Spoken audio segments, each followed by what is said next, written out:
Nous voici dans la 9e séquence du MOOC de philosophie consacré à la liberté. Je vous invite et je vous propose, sans contrainte, rassurez-vous, d'examiner avec moi cette notion évidemment très riche dans l'histoire de la philosophie et qui déborde de sujets multiples et variés. Vous allez vous en rendre compte.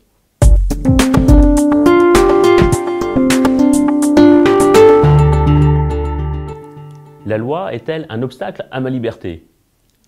On voit que la loi est le meilleur moyen pour garantir à tous l'effectuation d'une liberté réelle qui comprend une forme de sécurité. Cette sécurité apportée par la loi est alors le premier moment du développement de soi. La loi n'est plus un obstacle, elle est au contraire le moyen de ma liberté. La liberté, en effet, semble se comprendre seulement par une intériorisation de la loi qui est en moi la présence de la reconnaissance d'autrui.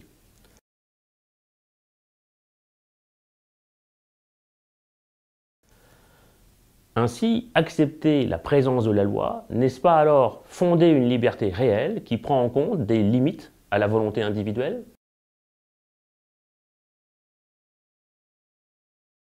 La liberté totale étant valable pour tous, ne rend-elle pas aussi incertaine ma sécurité, voire mon existence ? Vouloir agir sans borne, n'est-ce pas supposer qu'autrui le puisse aussi, et n'y a-t-il pas, partant, des dégâts collatéraux qui vont s'en suivre ?